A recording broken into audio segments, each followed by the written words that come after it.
Alright guys, I'm just gonna do a quick overview on the basics of doing the crown prep. So the first thing that you want to do is start an eggshell. So I use the 12 burr for this. For this part, it's important to keep in mind that the tooth has 4 quadrants. You have the distal lingual, the mesial lingual, distal buccal, and mesial buccal quadrants, okay? If you think of the tooth as 4 quadrants, you only want to work on the quadrants that you can see. So here we're starting on the lingual side. The basic of starting your eggshell is that you want to tilt your handpiece to be facing the tooth that you're working on, sort of like this.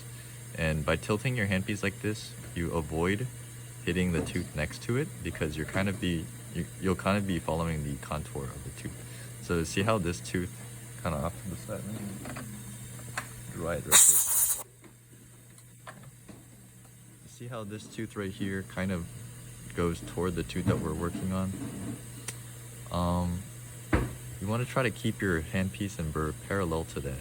So I'm gonna start drilling. When I start my eggshell, I move it up and down a little like this until the burr catches, and then I'm maintaining the exact same angle. I push it all the way through to the other side.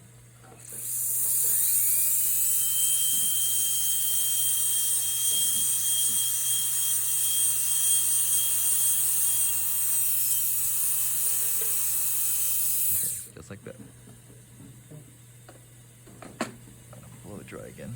So there's your eggshell. You kind of went all the way to the other side. And from this side, it looks a little bit bad because it didn't go all the way through, but that's okay. We're not gonna work on it because we can't see the quadrant from this side. So just from here, once you have your eggshell, you'll kind of tilt your burr a little bit more. That way the tip of your burr here will cut off the eggshell. So I'll just do that now.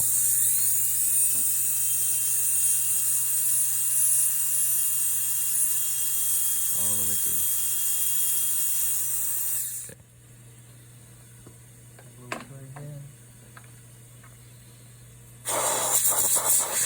See, eggshell's off. Now you have open contact, so it'll be a lot easier from here on out. Okay.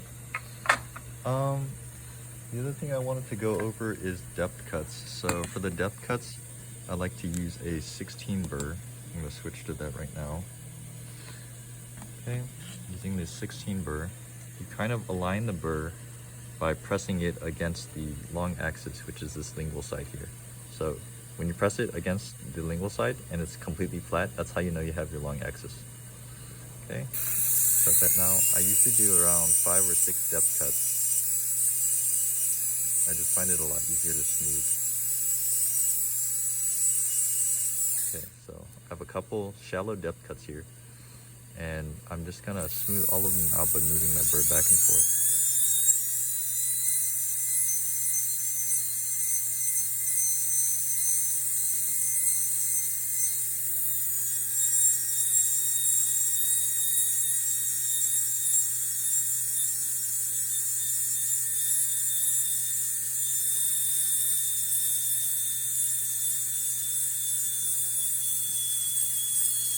And then on this step, you can also try to keep your the height of your margin. So when you're trimming it, you want to keep the height of the margin about even all the way around. You can trim it later if it's too high. Okay.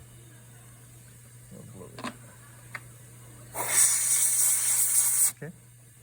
And you can see from the top, you can kind of see the start of the margin there. And notice how it's like coming into play. You can kind of see how I would go about smoothing the rest of it. Okay. The other thing that I wanted to talk about is occlusal depth cuts. So if you actually turn your mannequin and adjust your seat this way, looking down this axis of the tooth, when you're doing your occlusal depth cuts, you can align your burr with the angle of the cusp, just like this. And if you're looking at it from the front, you can tell when your handpiece is at the right angle. Otherwise, it might come out flat because from this angle, it's a lot harder to tell. Right? So you want to see it from the front and then I don't know why it's leaking. You place it on the groove to align it like this. You raise it, you turn it on, and then you go straight down into the groove. Now you want to do the same thing for the cusps here. Put on the cusp, straight up, without changing the angle, and straight down. Okay, you can do that with this cusp as well.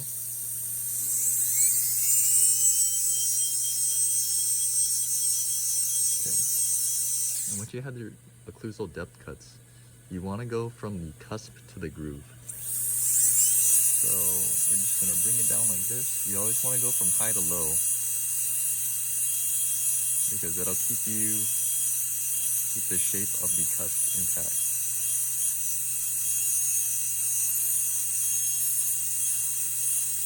It's a little hard to see without the light.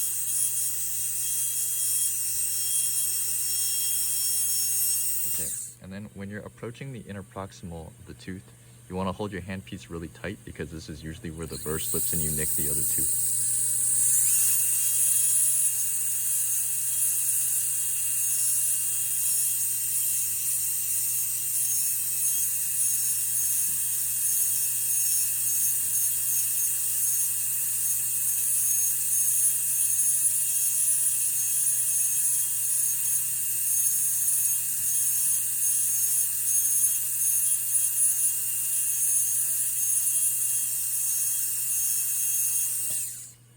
Okay, if you look at the side view, you still have your cusps intact, okay?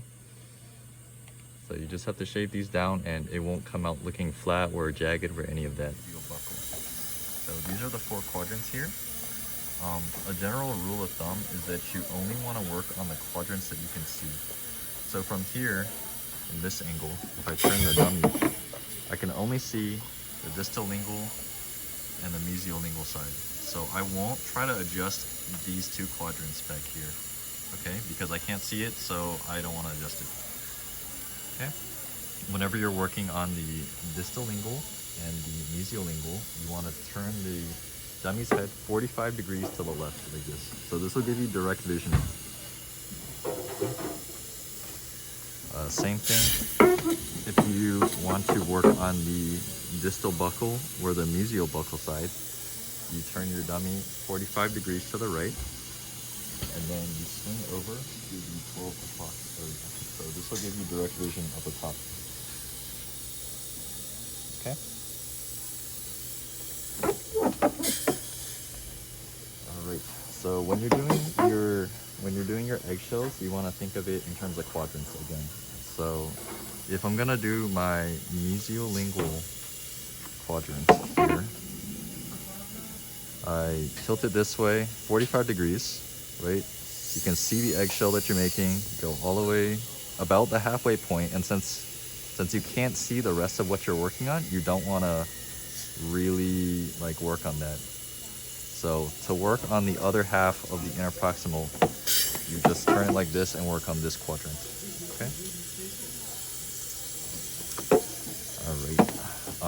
When you're doing your occlusal depth cuts, you want to turn the dummy so that you can see directly down the cusp angles of this arch.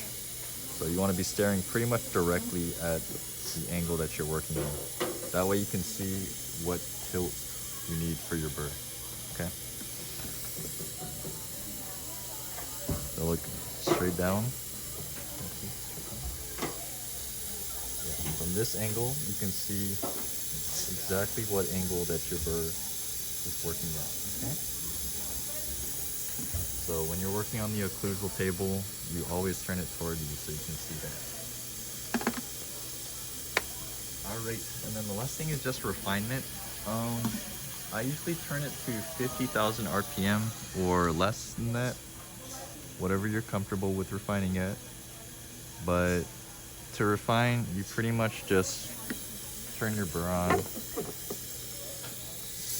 and move it back and forth in like a very smooth action like that. So this will make it so your final crown prep isn't rough in any edges, okay?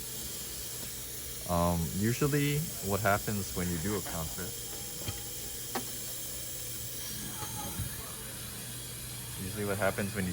prep, is you end up with a shape sort of like a box. So this is like a view of your tooth from the top. If you do your two interproximals here, and then you do your buccal, and then your lingual sides, you'll probably get something similar to a square. What you want to do is just kind of round each of the quadrants out one by one. So you end up with something that looks a lot prettier at the top.